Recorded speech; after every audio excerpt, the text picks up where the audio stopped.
بسم اللہ الرحمن الرحیم۔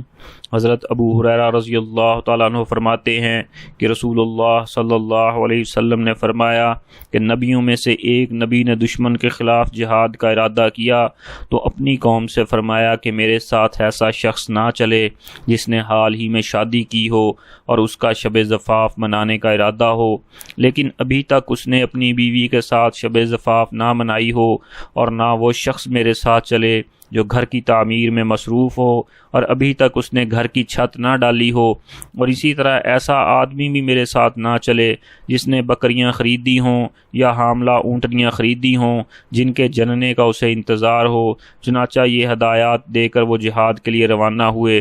جب اس بستی کے قریب پہنچے جس پر لشکر کشی کا ارادہ تھا تو عصر کی نماز کا وقت ہو گیا۔ انہوں نے سورج کو مخاطب کر کے فرمایا کہ اے سورج، تو بھی حکم کے تابع ہے اور میں بھی حکم کے تابع ہوں، اے اللہ اس سورج کو ہمارے لیے روک دے۔ چنانچہ وہ سورج رک گیا یہاں تک کہ اللہ تعالیٰ نے ان کو فتح نصیب فرمائی، تو انہوں نے مال غنیمت جمع کیا۔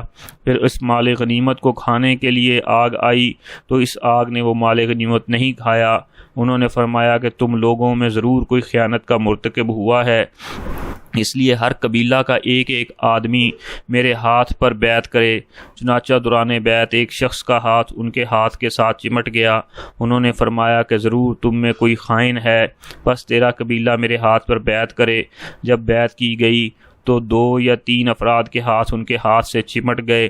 انہوں نے فرمایا کہ تم میں کوئی خیانت کا مرتکب ہوا ہے۔ چنانچہ وہ لوگ گائے کے سر کے برابر سونے کا ایک سر لے کر آئے۔ جب اس کو بھی پہلے مال غنیمت میں رکھ دیا گیا تو آگ آئی اور اس مال کو کھا گئی۔ بعد میں اللہ تعالیٰ نے ہمارے لیے مال غنیمت کو حلال قرار دے دیا۔ اللہ تعالیٰ نے ہماری کمزوری اور عاجزی کو دیکھا تو ہمارے لیے مال غنیمت حلال کر دیا۔ فوائد حدیث: معلوم ہوا کہ سابقہ امتوں پر بھی جہاد فرض تھا۔ اہم امور ان لوگوں کے سپرد کرنا مناسب ہوتا ہے جو فارغ البال بھی ہوں اور ہوشیار و سمجھدار بھی ہوں۔ جو شخص جہاد کا ارادہ رکھتا ہو اسے چاہیے کہ اپنے تمام مشاغل سے یک لخت علیحدہ ہو جائے۔ دنیا کا مال و متاع دل میں دنیا کی محبت پیدا کرتا ہے۔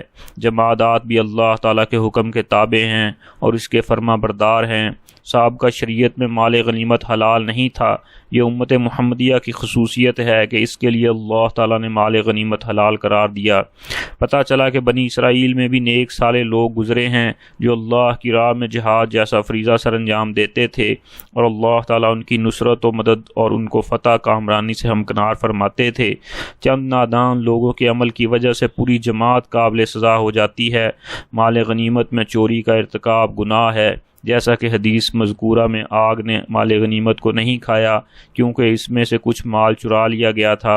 حدیث پاک میں بھی ہے، ایک آدمی نے مال غنیمت کی ایک چادر چرا لی تھی تو سزا میں اس کی قبر آگ سے بھر دی گئی تھی۔